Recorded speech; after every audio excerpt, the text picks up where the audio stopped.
Welcome to the Primitive Republic podcast, powered by Wrangled Media, where liberty isn't just a principle, it's a pulse. Today we confront a battle most people can't see, but everyone feels. The war over words, our thoughts, and our ability to speak without permission. Joining us today is Pamela Flemming, the owner and founder of Open Range Social, a platform not built from profit, but from defiance. In an age where algorithms decide what's true and silence wears a smile, Pamela is throwing the gates wide open for unfiltered expression. This isn't just about tech, it's about reclaiming the frontier of free thought. Let's get into it, but first, a word from our sponsors. This episode of the Primitive Republic podcast is brought to you by 6am Outdoors. Ultralight gear built to go the distance.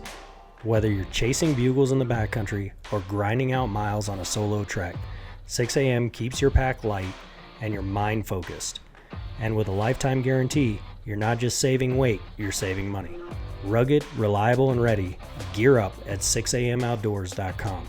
That's www.viamoutdoors.com. Remember, adventure begins at 6am. Ready to level up your backcountry game? The Big Game Academy is where serious hunters go to get even deadlier. Sharpen or even begin your long-range skills education with distances over 1,000 yards. Learn to navigate without a GPS and master elk calling, game breakdown, gear selection, and much more from skilled professionals and military veterans. All under the wide open skies of the Kia Grande Ranch in Pagosa Springs, Colorado. 4 days, endless skills. Sign up at huntskills.com and get ready to hunt with purpose. This episode is also brought to you by Invader Concepts, the Montana-made holster company that don't mess around. Built by hand, battle-tested, and backed by a no BS lifetime guarantee. These rigs are purpose-built for backcountry hunters and everyday carriers alike. I trust their Recon chest rig on every wilderness trip. And their Outlaw and Standard in the waist belt and out of the waist belt holsters keep me locked and loaded day to day. Quiet Ride Tech means all day comfort, no clatter. These are the last holsters that you will ever need to buy. Head over to Invader Concepts and use promo code TPR to knock 10% off of your order. Pam, thank you for coming on. You have a little bit of a different demographic makeup to you, because normally you would expect somebody in the tech space to be like Mark Zuckerberg or, Dexter, where you kind of have this like nerdy look to you and, you're just kind of the guy sitting in the background, click, click, click, click, but you do not have that at all. And it seems very odd that you would definitely be in the outdoor industry. So why don't you give us a little bit of background? How did all of this come about and how did you get into the tech space? Sure. So I've been in tech for 27 years now. And I started out, basically working in staffing companies, placing engineers, architects, people like that into organizations. That's where I started my career. And that's where I ended my career as I moved into, kind of doing Open Range Social right now. But, building tech teams all over the world for companies like Amazon, DaVita Kidney Care, Sovereign, has always, been part of my background. So I understand engineering, development, those kind of things very deeply. So when this whole thing came about, last year I harvested a really nice bull. And I haven't been one to really post on social media. My husband runs our hunting outfit account on Instagram, but I thought, hey, I was so proud, I'm going to post him. And they flagged me, gave me a violation and took the post down. And I thought, well, that's just not okay, not fair. I'm in tech. We have an outfit. I understand hunting. There's got to be a place for us to, share our lifestyle and what we do, what we're passionate about, how we feed our families. So I reached out to some people that I've known for years in the industry and said, hey, what do you think about building something like this? And here we are, MVP, ready to go live in June. And the support has been amazing. Yeah, well, we'll get into the censorship stuff. I think that is definitely a really hot topic now, and probably has been for the past few years. Definitely right around the inception of COVID, although I would argue that it's probably been going on a lot longer than that. But I got a question for you. So, if censorship has existed since probably the dawn of civilization or our known civilization, then would you consider it to be just human nature then? I do think censorship is human nature when we don't want to look at something that doesn't make us feel good, that we don't align with. So, we want to be able to censor that out of our life. Even when you look at websites where you're filtering through things to get what you want. So yes, I think it's a way for us to bring in what we want to see and keep away from us the things that don't, jive with our lifestyle. Yeah. I mean, it is a double-edged sword. I mean, a lot of this stuff makes it so convenient, with electronics and all that kind of stuff, but you have this electronic signature behind you where, if you look something up on your phone or, there's several lawsuits and stuff like that going on where, Siri is listening and, that kind of thing. And sure, maybe it's speculation, but I mean, this literally just happened to me within the last couple days. My daughters and I, we watched Princess Bride, and then all of a sudden on TikTok, I start getting different videos having to do with Princess Bride, Exactly. you know, and it's like, is that a coincidence, or is this is TikTok listening? Is my phone actually listening? And I would argue that yes, my phone is actually listening because I've had this happen several times throughout different platforms, different advertisements and stuff like that. Google, Instagram, Facebook, and I am of the belief that all of them are listening. Yeah. What do you think about that? Absolutely. And I'll tell you about a little incident that happened to me that really clarified this for me. I do a lot of working with dogs, training dogs, aggressive dogs. And I was down at somebody's house watching their dog, training it. It was an aggressive dog.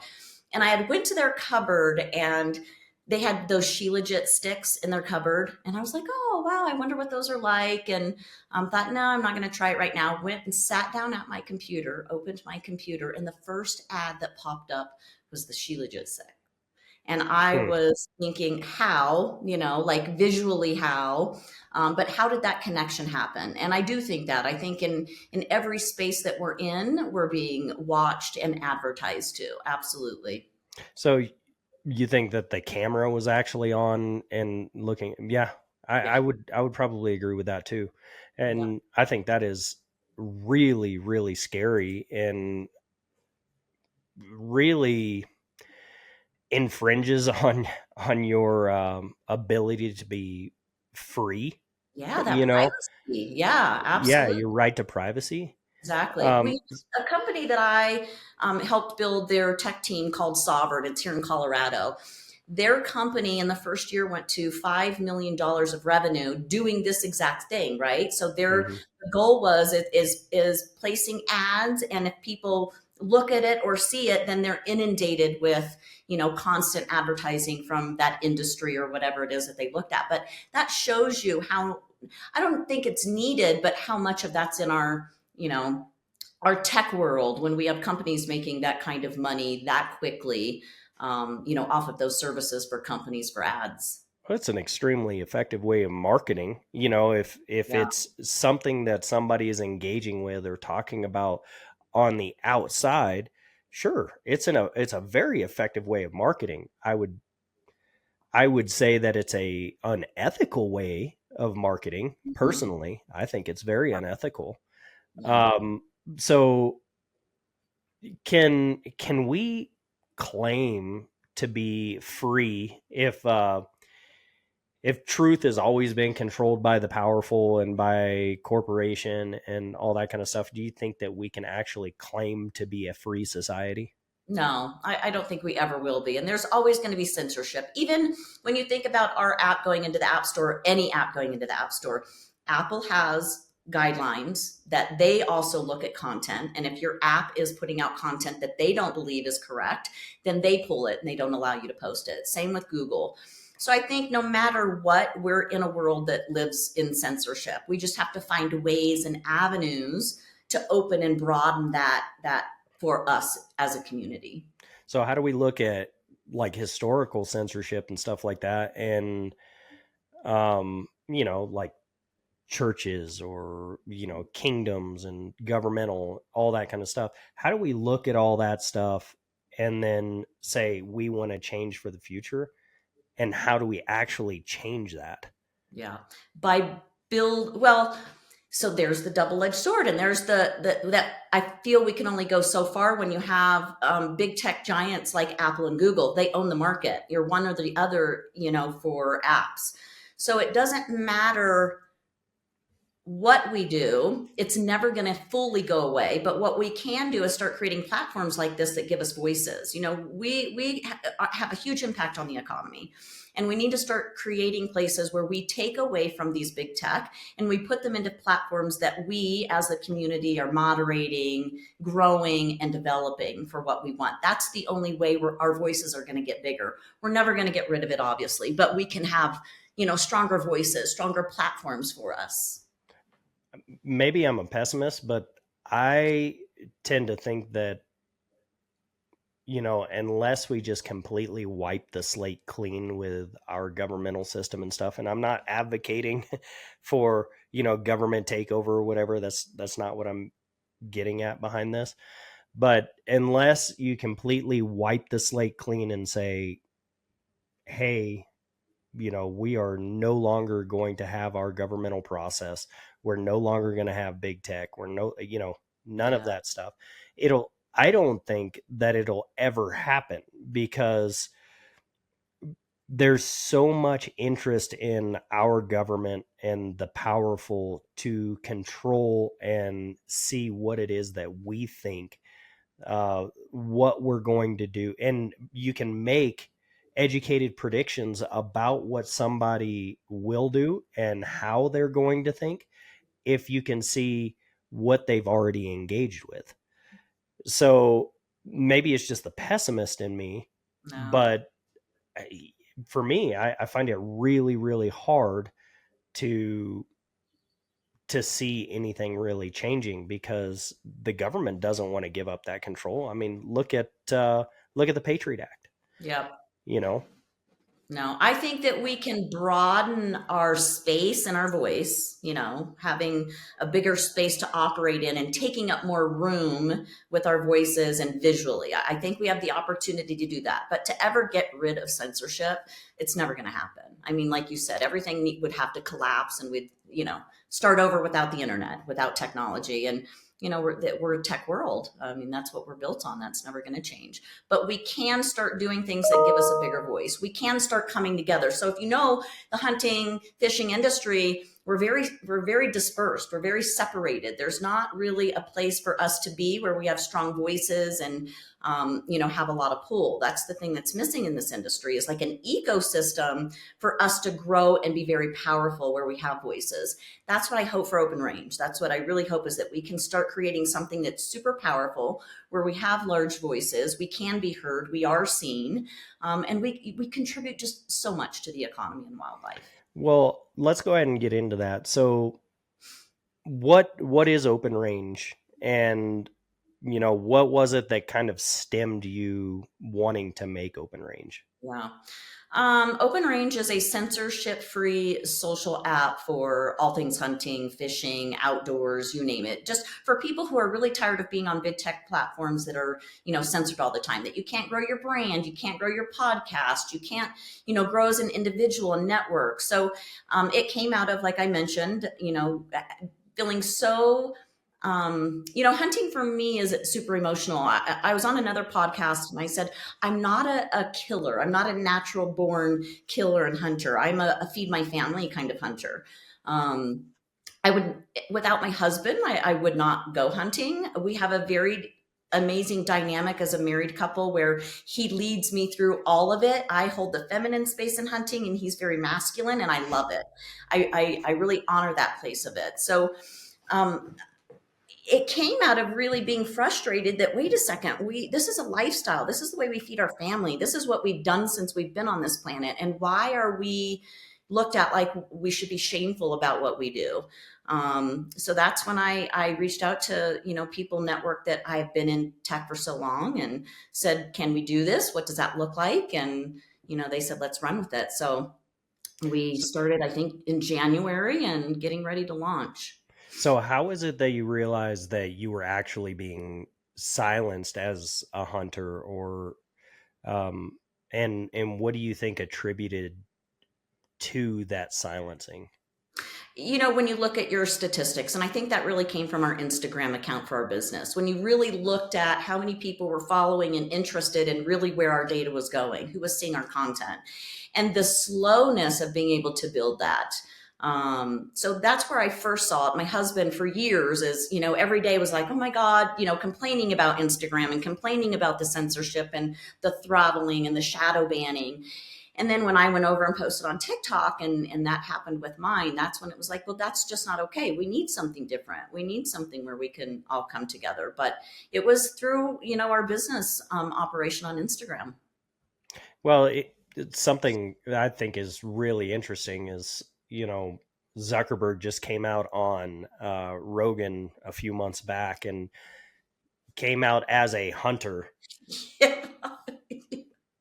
Although I have a lot of questions about that interview. And I actually, some of my most viral posts that I've had is, bashing on Zuckerberg and stuff like that, about some of the things that he said.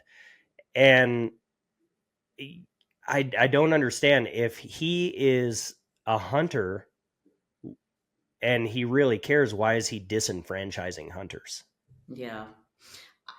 I don't think that at this point of where these platforms are and how they have algorithms set up and how they're managing the industry, I think that would be a huge switch, right? I think that would have to be a huge flip. And the entire process of how they do it with anybody would have to change, right? Like when we look at Open Range Social, the great thing about it is your following, your posts go to your following. Like there is nothing driving anything in any direction. It should be really open and free, a very fluid networking process, and that is not how any social platform is set up right now. So Everything. Go ahead. So how, I'm sorry. So for those who don't understand, because there's a ton of people, because I'm somewhat in the tech space, I understand it a little bit. Hmm. I would say probably more than most. But what is an algorithm, and how exactly does an algorithm work? I know that there's several different ways that it can work, and you can code it and all that kind of stuff to do a bunch of different things. But can you give kind of the basics of what an algorithm is and how it works? Yeah. So basically, when you code something and you take a person out of it, right? A moderator, let's just say that, a human moderator that's monitoring content. We have those on Facebooks and groups and pages.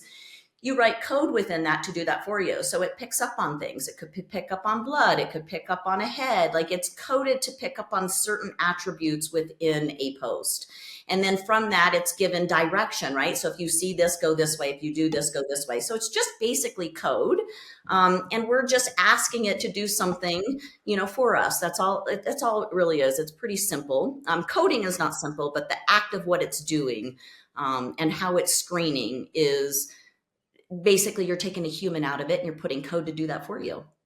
So, how is it that an algorithm can say, we're going to push this, but not this? And how does it work where, it gets to where you want it to go, or you build following, or you show more of your followers your stuff, or how does all that work? Yeah, it's basically coded in there. So if you look at Open Range and you see that you've had 6 people view and 7 people like, those are all algorithms that are created to understand that when somebody clicks on the heart, that means a like, and then it makes a counter change. So basically you're writing code to do all those little things. Okay, so basically it's, for lack of a better term, like a mathematic equation. Correct. So if, let's say you have A, no violations, right? B, your viewership within in interaction within that viewership um, is at a certain threshold, then we will show it to more people, Correct. right? Correct. Yep. So, um, Yeah. yeah, negative b plus or minus the square root of b squared over. Exactly. Yeah, yeah. It's like driving, right? So if they see this, it does this, and it's always manipulating and moving based on what their outcome is, what they want for the outcome. So obviously in the hunting industry, a lot of that shadow banning of it not getting out is all through algorithms, just directing it to not be pushed out to the public, not to be pushed out to your following. So how do we avoid that as hunters and outdoors people? How do we avoid being shadow banned, or is it just something that's kind of inevitably going to happen if we're in this kind of space? In those specific platforms, that's the way it's set up. Like, that's not something that they're supporting or pushing. So the only way we avoid it is by creating something that we own, that we have control over, that we don't allow, for that to happen, that we know as a community that we have ethics and morals, and that we're willing to take care of the community, so that if we see something that is not legal, offensive, or not ethical, that we choose together not to post it. You're not going to find that in any other platforms, because that's not how they're built. They do not support what we do. And we know that that goes in layers, right? Ultimately is that they take away our food source. Ultimately is guiding all of humanity into this, let us grow and harvest your food for you. So we're not going to find any real tools that will change that dramatically on these big tech platforms. It's creating our own and setting that precedence, then that we're building, it's growing, and we will then take control of our community, take control of our industry. So I understand the legal side of it. If it's not something that's legal, then obviously, right? Uh, but where do you draw the line at ethics? Because everybody's ethical compass and moral compass is different.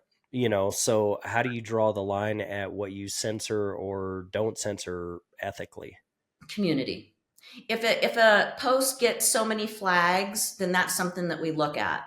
So say you have a post. I mean, we just had one in Opening Social yesterday that I was like, okay, I don't know about this. And I was talking to my husband about it, and I haven't talked to the engineer yet, but it was a video of a guy walking through a field, and I think he maybe have shot this turkey beforehand, and then he walked up with the machete basically and whacked its head off. And I had to sit with that because it bothered me. It didn't feel ethical. And per that state, I don't know if that's an ethical thing, right? So that's something that we have to look into and research. But as a community, if we had 100,000 users and 20,000 users were like, it's inappropriate, we need to build those thresholds in, because as a community we have to decide when we don't know everything per state. You know what I'm saying? I had somebody run some pigs over on the road when we did our first beta launch. And that was a discussion as well. That's not ethical. That's not something that we should be going out doing, is just running pigs over, in the road and laughing about it. So those are things that as a community, we will have community moderators, people that are picked out of our community that will be heavy moderators, and then just the community in general. And if the community ends up voting something like that out, then it gets voted off of the platform. Isn't that essentially kind of the same thing though? I mean, if we look at the way people's mentalities are changing over time, I would say people have gotten a lot more soft. Um, wouldn't you say that it's kind of the same thing? I As far mean, as censorship, you mean? Of yeah. just like that. I don't think it's the same thing. I think what has to happen is, say something like that shows up on the back end to us. Like we've gotten a lot of people saying, this isn't ethical, or then that's our job to research that. Okay, where was it done at? What state was it in? Is it legal for them to do that? And if it is, then you leave it up there. But I think the community has to come together. I get the softness, but there has to be multiple layers built into that. You can't, and this was one of the conversations I had with the engineer. You'll have a bunch of outfitters on, and you don't want outfitter against outfitter flagging, just because they want to be cruel or they don't like them or whatever. So you have to build layers into that. That has to then come into the back end. We have to look at it, do some research about it, and decide, where is the line on this? Is it ethical? If it's ethical and it's legal, you have to leave it up there. That's the end of the story. Well, can't ethics change over time? I would say that we have changed over time, though, and ethics could definitely change because, if you look at how disconnected we are from our food anymore with urbanization and stuff like that, now it's viewed that trapping is unethical by a majority. You know what I mean? So couldn't that sway things? Well, I'll tell you about the trapping thing. I've invited trappers onto Open Range Social. I cannot look at their content because my heart, I'm a softie, says that's unethical.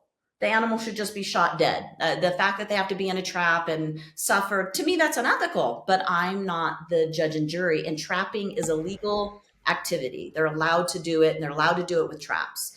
So what I do is I block those people. I don't want to look at your content. It's not content that I prefer to see. But you have a right to be on the platform. It's legal. Trapping has been around forever. Using those kind of traps have been around forever. And regardless if it hurts my heart, they have a right and a voice to be on there. Um, But so that's kind of what I'm getting at, though. If if society is trending more towards the way that you're looking at things, right? Like you personally are mhm. are looking at it. And more people are like, I see it as less humane. I see it as unethical. Doesn't that change the way the algorithm could react? No, Because if more and more people are like you and they say, well, we think that this is unethical, and now you start getting more and more of those flags, couldn't that censor no. that individual? No, because although I have an opinion that it's unethical, it's legal. It's a legal act of taking that animal. That's the bottom line of it. So if it were illegal, then obviously it wouldn't be on the platform. So there you have those layers built in. It may hurt my heart and I might be a softie, but that's when I choose, you know what, I don't want to see that person's content. I don't want you showing up in my feed. You may be good for other people and other trappers, and you guys can network and do that. But for me personally and what I want in my feed, I wouldn't check the box of trapping. That's just not my thing. So they have a right to be on the platform. They have a right to share their lifestyle because one, it's legal, and for them, it's ethical. And that's kind of where you have to leave it. You can't, like I said, it would have to be something where it is not a legal thing, and then you have ethics tied into it. Okay, so it has to tick both of the boxes. And Correct. am I understanding that? Okay, Correct. so it's not a situation where the ethics can change over time. It has to be illegal as well. Correct. Yeah. If it's not Okay. illegal, then you can flag it. It's not going to get taken down. And then the opportunity is don't choose to follow the people. Like for me, I don't follow trappers on our app. It just doesn't jive with me. It hurts my heart. So I don't do it, but they have a right. They have a right to have a voice and a place. Well, and that's kind of what I was getting at, though, because if it was just an ethical thing, Hmm. that's more of a mentality. That's more of a feeling, I guess. For instance, long range shooting, taking a long range shot on an animal. Okay, well, where is that ethical range? Is it where that round impacts at 1,000 foot-pounds, or is it as long as you can confidently and effectively shoot? Yeah.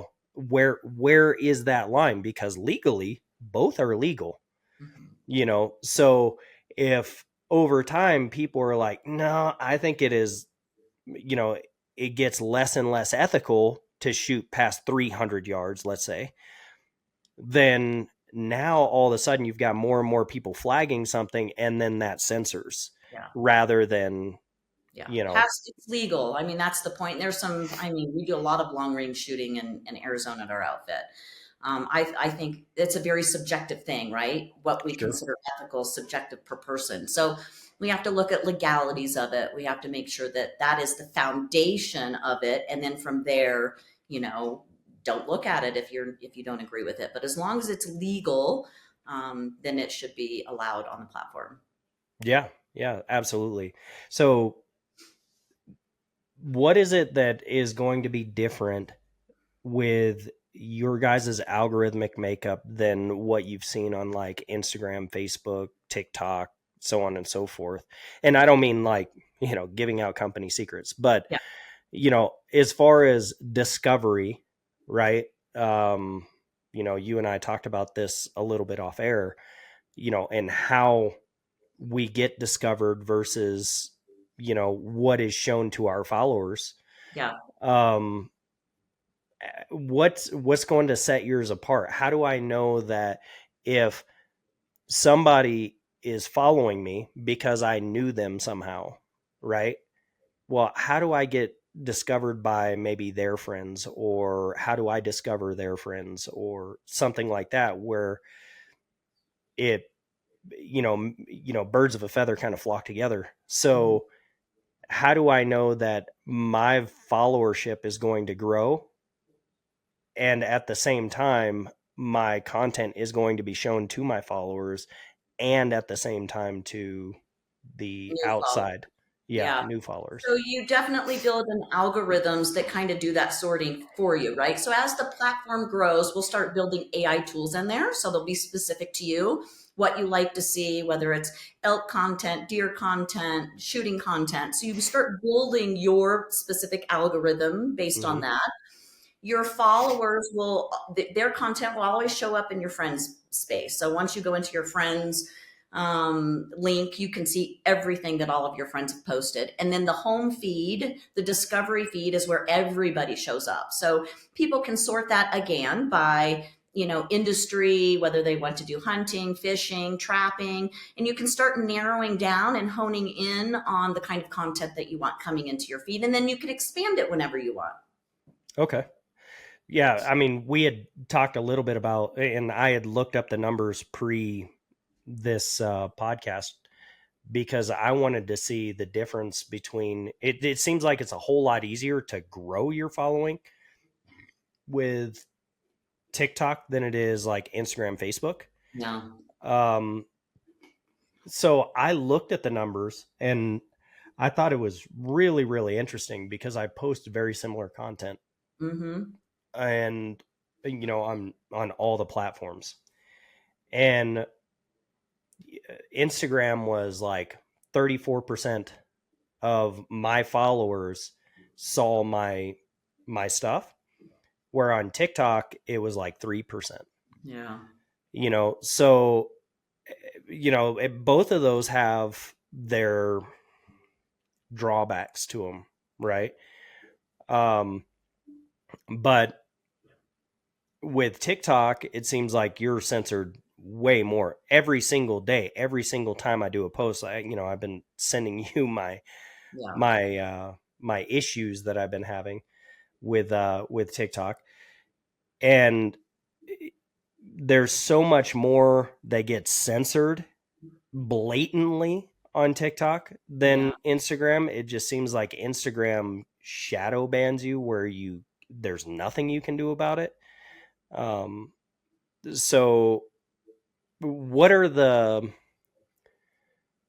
drawbacks to maybe pushing more to a followership, like say Instagram is doing, versus your FYP or your For You page? Um, what are the drawbacks of each side? I don't know if I understand your question quite. So, what are the drawbacks for the platforms pushing content? Well, you as the individual, so what would be the drawback, like, say, for Instagram, right? If my followership, only 34% of my followership is seeing my stuff, and on TikTok, 3% of my followership is seeing my stuff. What is the drawbacks between the two? Well, I can tell you why from what I've researched of why they're so different. One, we know TikTok doesn't allow any kind of um, real hunting content. You know, you can do small things that Right. don't show a lot. But if you look at TikTok in general, it's not a platform around outdoors. It's a platform about business and ads and affiliates and fun videos. Like it's just not an that's not their business. It's not where they make money by pushing their content. That's why it doesn't get pushed, and it doesn't get pushed to your following. Instagram, I don't remember what year it was, but there was a big hunting outfit that had huge business. I want to say they were on Facebook, and they ended up like deleting everything. And then there was this lawsuit, and then Facebook and Instagram came back and said, okay, we'll allow a little bit. So then that's why we have a lot more availability of those kind of blood shots, those kind of things on Instagram, and it goes out to a little bit more of our following on Instagram than it will TikTok. They're very different platforms when you think of the type of people that are on there. You got the wild, crazy, funny humor on TikTok, and Instagram is just a more serious platform. So if I'm answering your question correctly, one, I think it just has to do with the type of people each platform pulls. And TikTok just doesn't have a lot of that kind of hunting nature base. You see a little bit more of that on Instagram. So, and I'm looking at right now on my phone, Hmm. exact same video, posted the exact same time because I had them scheduled. On TikTok, I have 628 views. This is from a video this morning. Hmm. On TikTok, I have 628 views. On Instagram, that very same video has 56. Yeah. Yeah. You know, so as far as having your stuff shown, Yeah, there's reach difference, and it that's is just a you huge have what difference. there's a huge difference in how many people use TikTok versus Instagram anyway. Like the millions of people different on those two platforms. And although Instagram, you're allowed to show more gory content, you're shadow banned more on Instagram than you are on TikTok. Your stuff will get out to people on TikTok, but obviously it has to be um, it's like you have to draw with a crayon, right? It has to be just the kiddiest stuff. You can't really show anything serious without getting violations, then obviously having to fight for them. But algorithms, those are all algorithms. What makes them money? Where did they get them? Where are the people driving to? Sex, nudity. When we really look at these platforms, that's the content that drives money to these platforms. That gets a lot of movement, and that's where they focus things. They don't focus it on our what they perceive as this unethical small industry. Well, and I see that all the time, and I would show it on the camera, but then this podcast would probably get banned. Um, but I see it all the time with Instagram and Facebook, and it used to be bad with TikTok there for a while, where it was like breastfeeding mothers and stuff like that, and it seemed more like they weren't just breastfeeding; it seemed more like they were just showing their Yep. business to everybody. Um, but with Instagram and Facebook, I mean, that is not the case. Like, I have full on seen porn show up on Instagram and Facebook. Yep. And it's consistently like if I pulled up my search, there's a bunch of suggested boxes and stuff, and it'll Yeah. be, bull elk hunting, all that kind of stuff, right?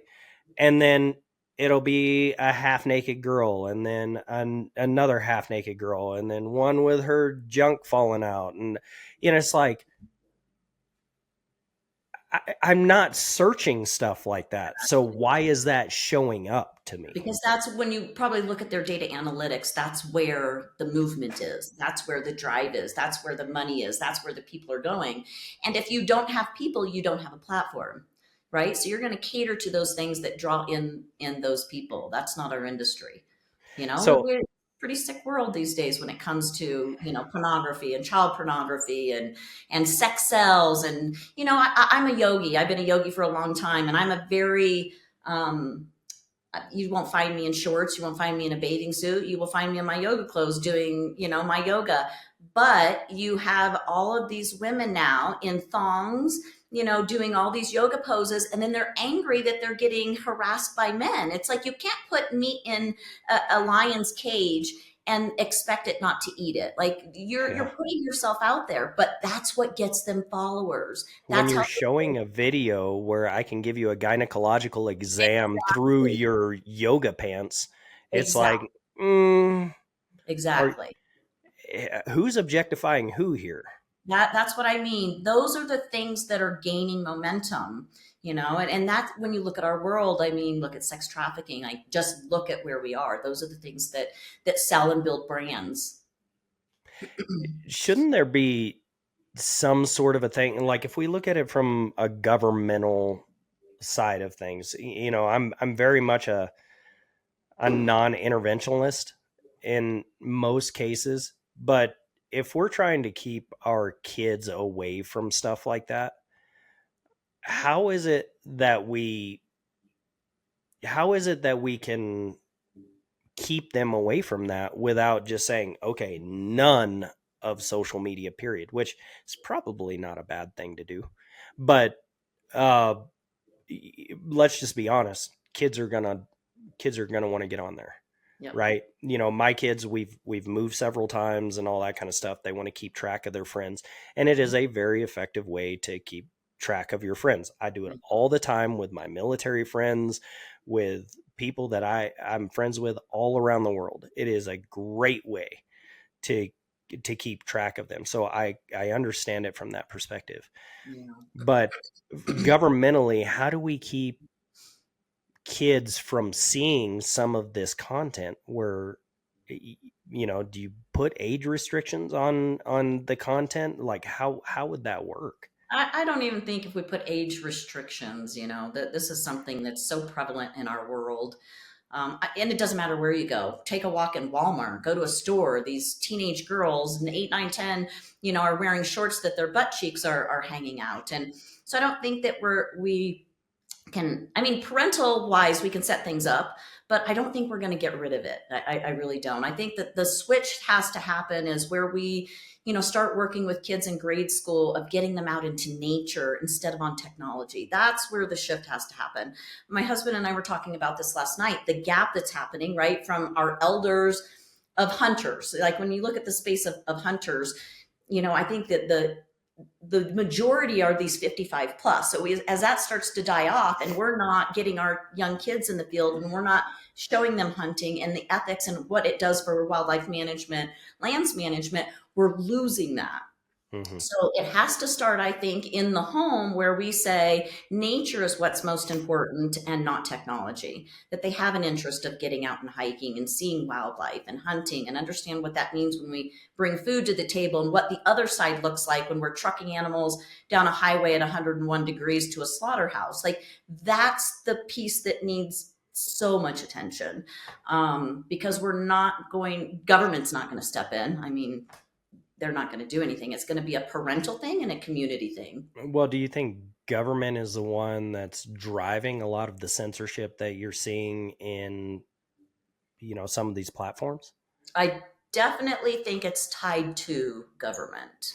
I definitely think that there's this whole push of, growing and lab meat and these kind of things.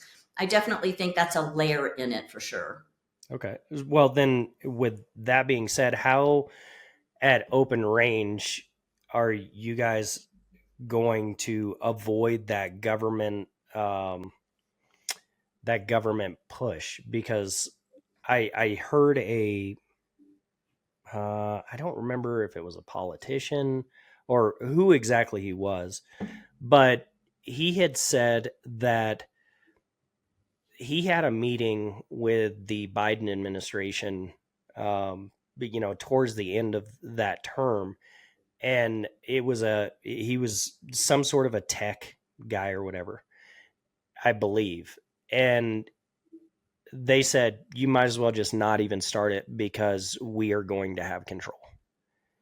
So, Mhm. how is it that you guys are going to resist that control? Because there's only so much I think that you could do legally because the government will find a way, and unfortunately, in most cases. So, how are you guys going to navigate that?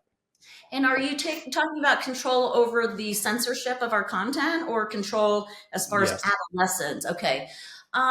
Well, I mean, obviously legislation. I mean, there are things that happen in every state that we, as hunters and people have to pay attention to and vote. And that's the max that you can do. You're going to have a piece of things like when I talk about Apple and Google as far as app stores, they have a specific control. Like there may be content that they flag to us and then we have to be redirected because you can't fight against something like that. Do you get into legal battles with them? Possibly when we get to the point that we're large enough and can afford to do things. That's the point, that we want to be able to fight against some of that kind of stuff later on when we have the capability and the power to do it.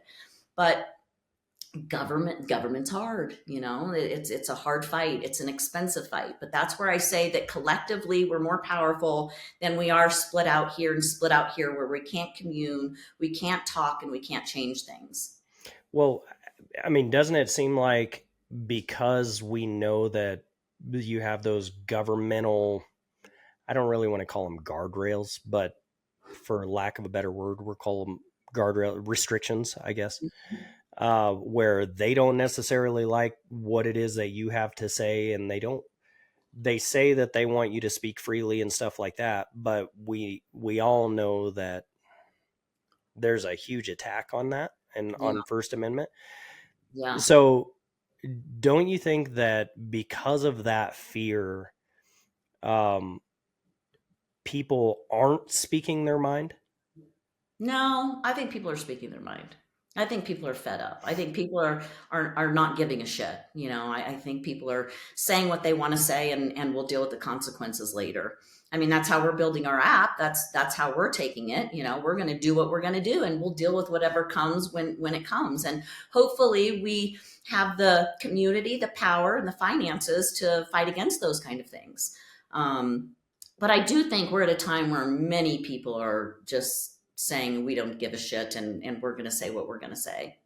Well, I think you're right. To an extent, the last administration made it really, really hard to voice your opinion. Like you couldn't say a boy was a boy and a girl is a girl, Right. you know, and even in a lot of ways, we're still seeing stuff like that, through the media and social acceptance in certain areas and stuff like that.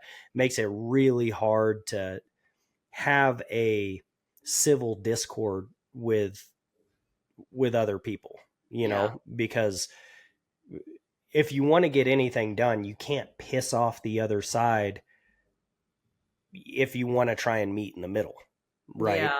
You kind of have to navigate that, and I think there's still a lot of people that kind of censor the way that they speak because most people I think do want to meet in the middle. They don't want that uncivil discord Yeah.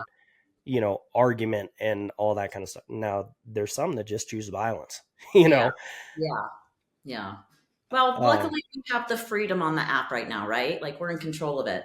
There are no big owners. There's no big tech.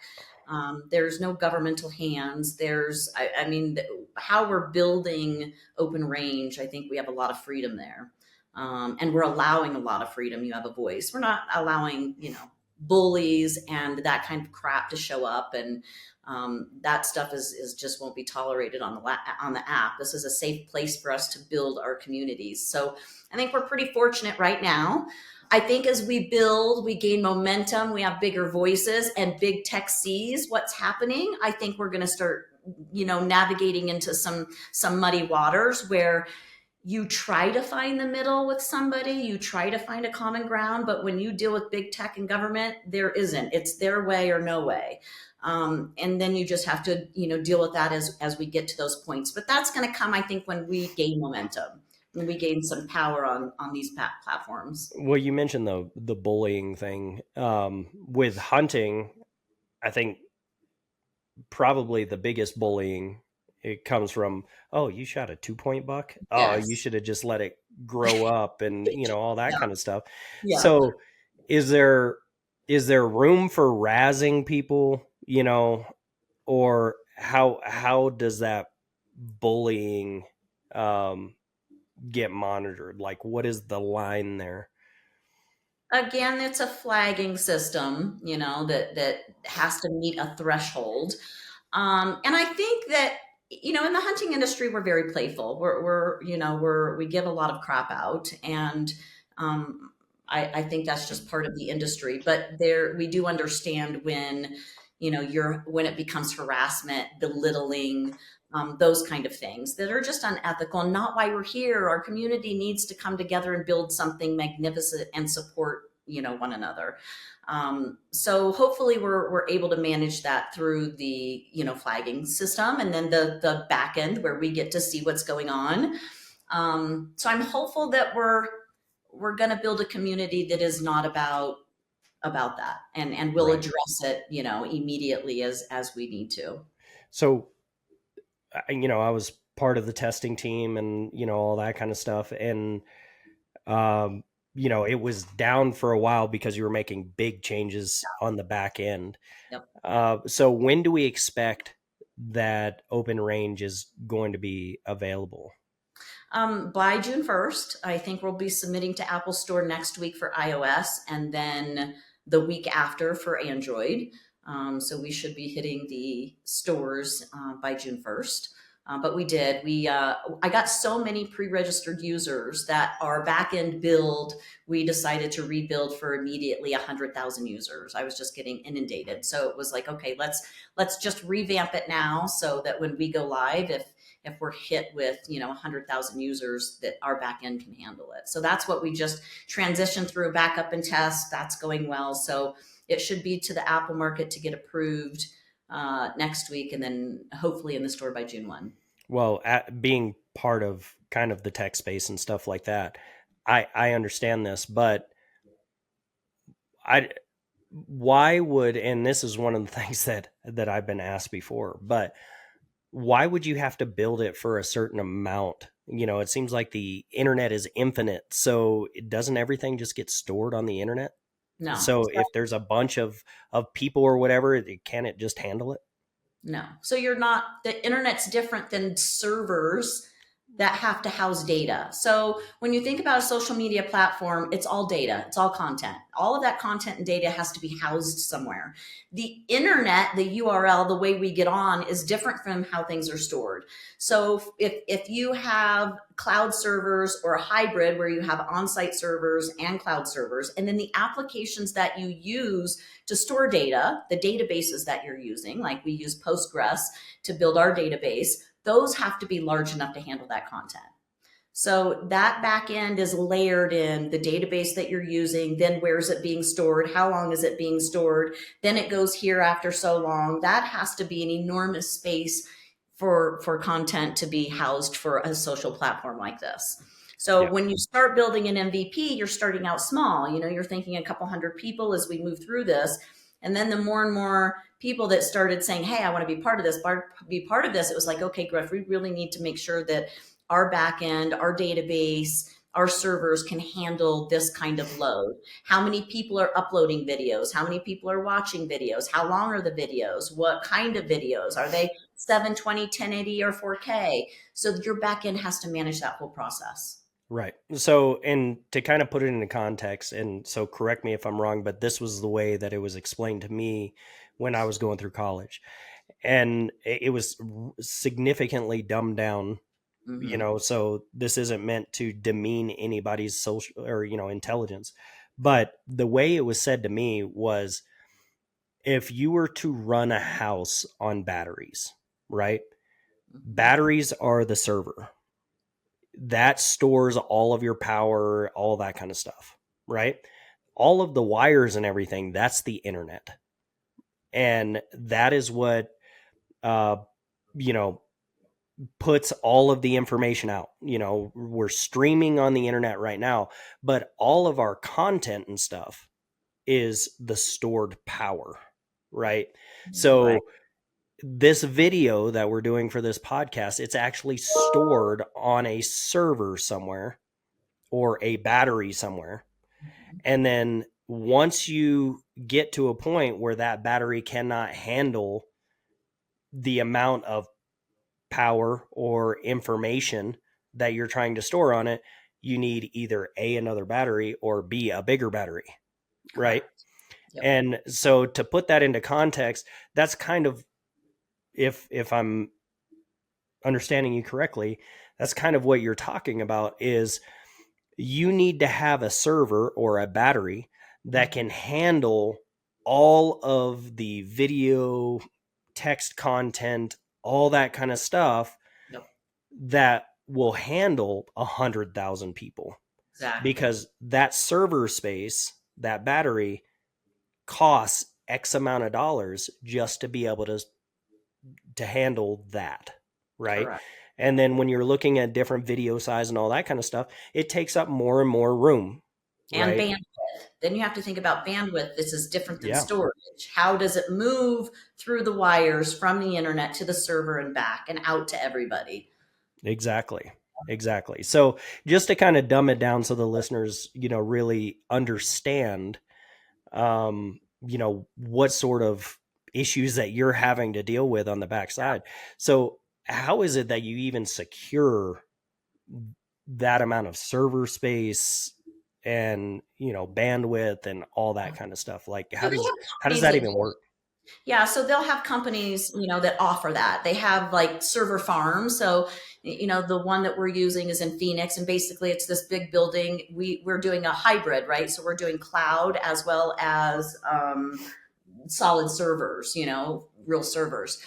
So you just basically rent them, you lease them, and you rent a certain amount of space and a certain amount of data, and that can, expand and grow as your content and that expands and grows. And then you get another one and you lease another one and you buy more bandwidth. So it's a service that is provided by, server farms, basically businesses that offer that as a service that house your data at a specific site or hybrid in the cloud.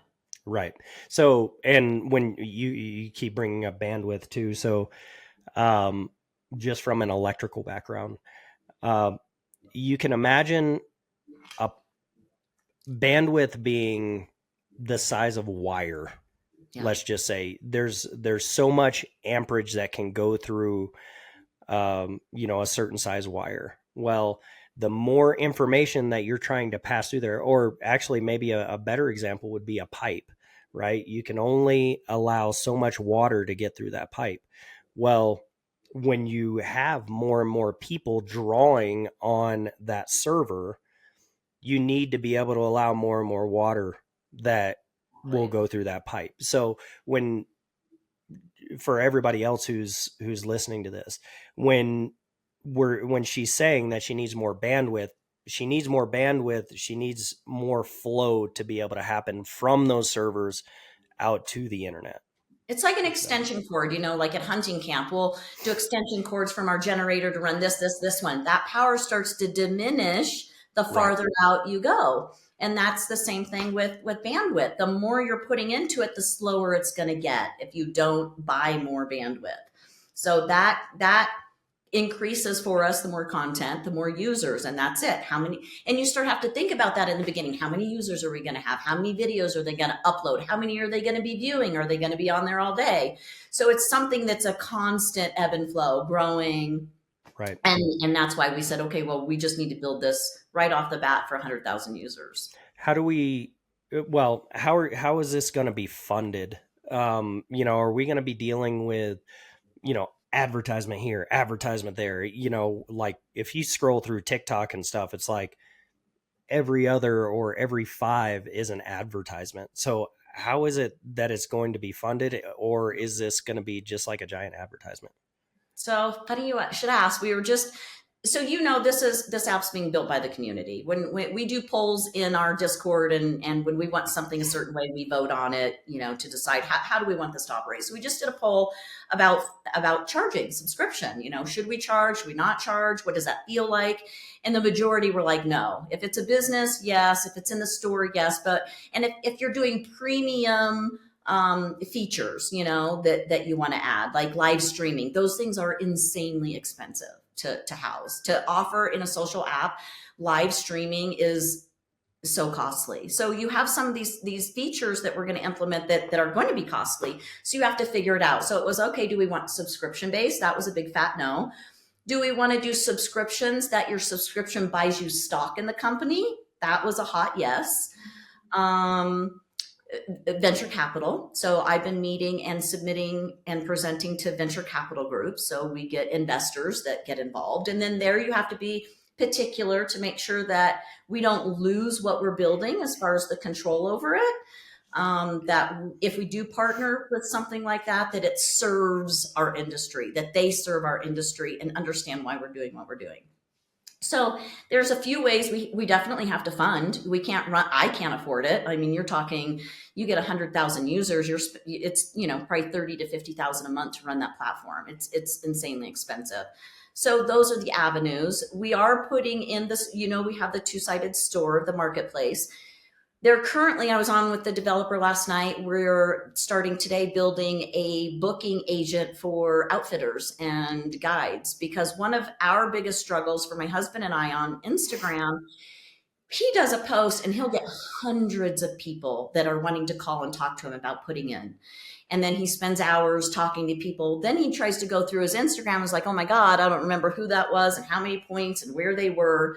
So we are going to build that into the app. That's starting today. One of our engineers is going to start working on that, where guides and outfitters can, book on the app. We'll charge a fee. We'll get a small percentage of it, but it gives them a place to, from beginning to end, to track it with data analytics.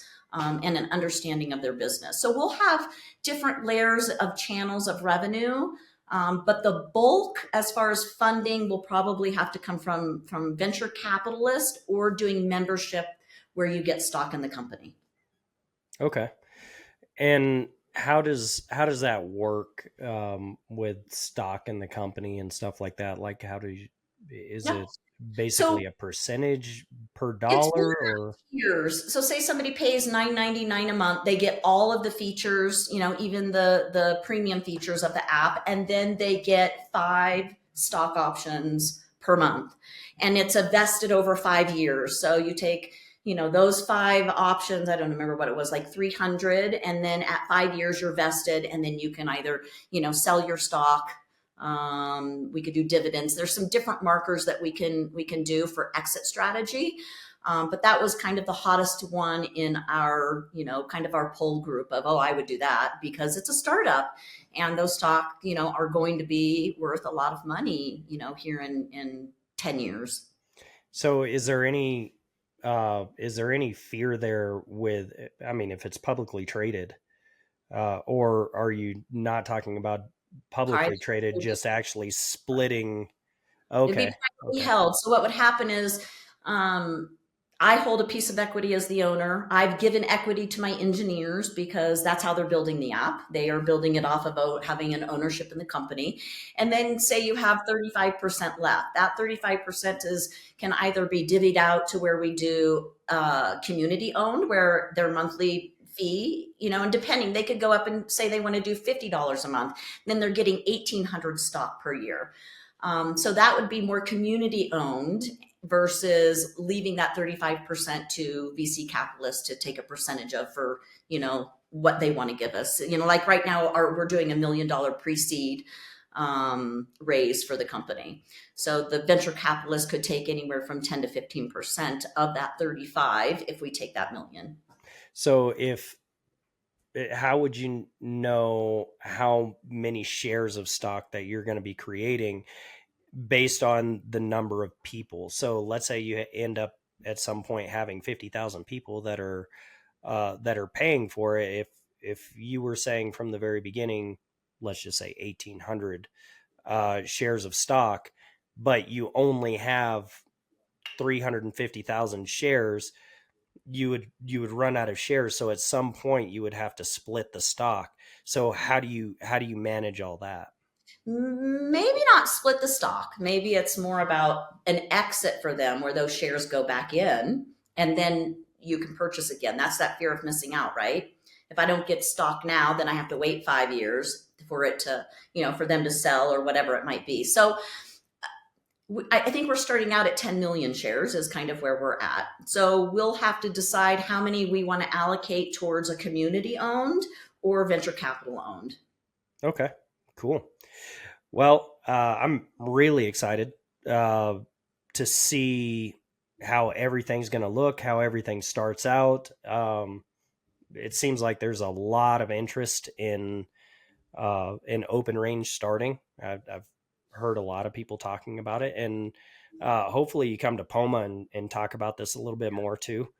Yeah, That would be awesome. And for those absolutely. who don't know what Poma is Professional Outdoor Media Association.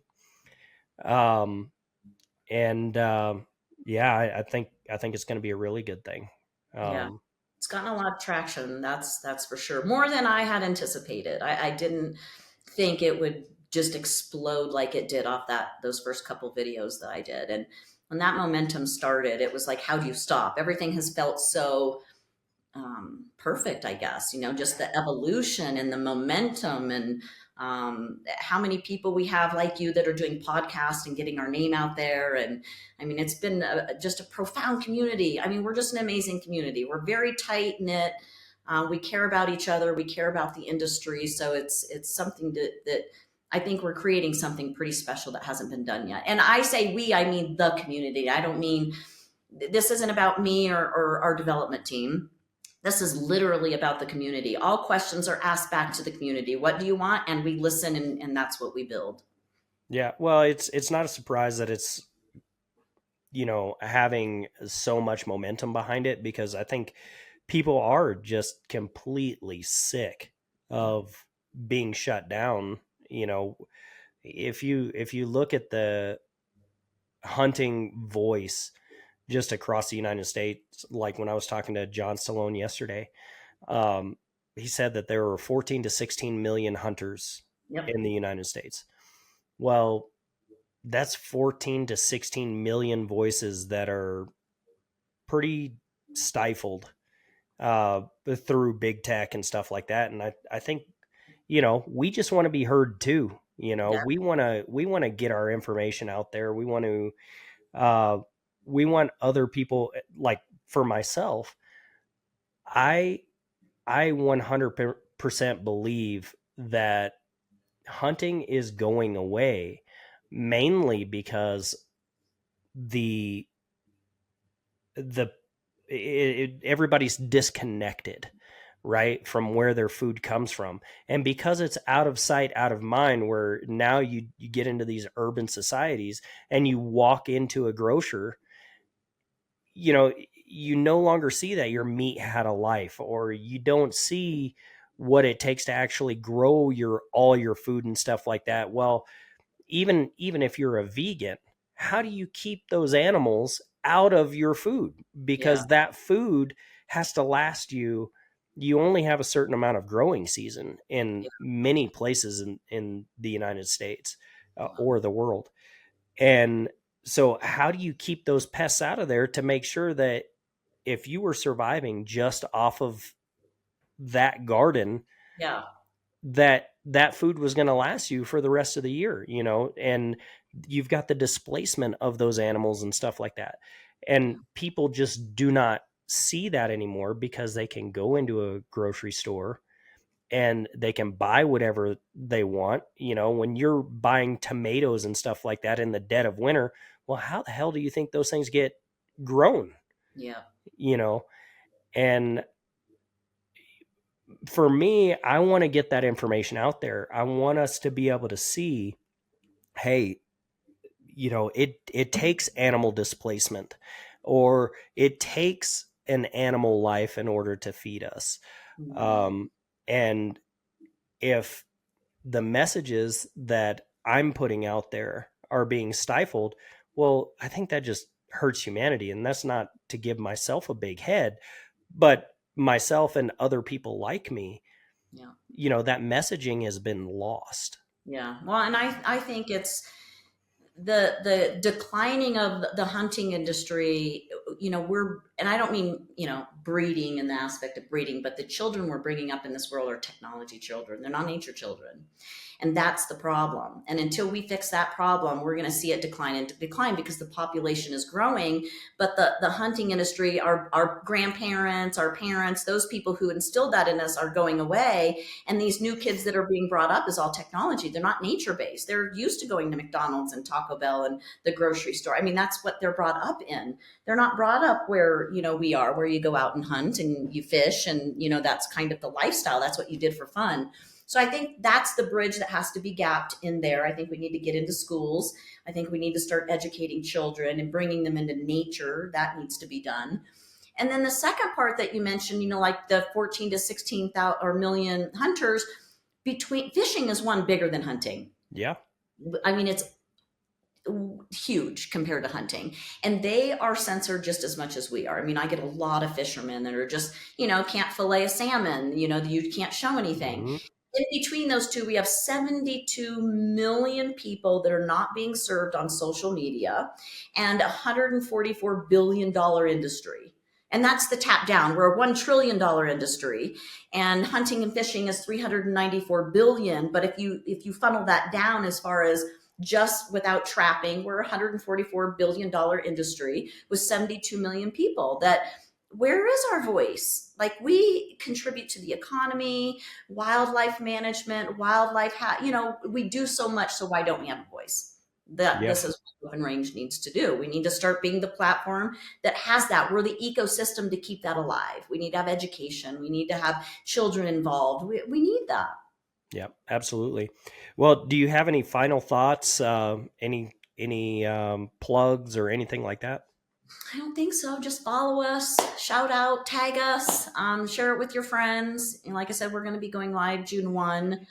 We're ready for a large load to come on and start putting content on the platform. Obviously, you've been in test, so we're putting some things in our platform now and building our profiles. But June 1st will be that big date. And where is it that people can follow you guys? We're on TikTok, Instagram, Facebook. We have, pages on all of those. And then obviously you'll be able to download us in Apple first, June 1st, and then Android will be shortly after. Perfect. And that's all Open Range Social Correct. is the handles. Perfect. Yep. All right. That sounds good. Thank you very much, Pam. I really appreciate it. Absolutely. Thank you. It's been a pleasure. Freedom isn't just something that we protect with rifles and rights. It's something we preserve with platforms and ideas. Pamela Flemming isn't just building an app.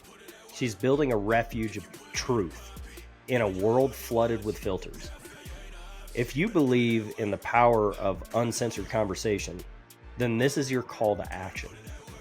Join the Republic. Join the movement. Ask the hard questions, and remember, in the primitive republic, your voice still matters.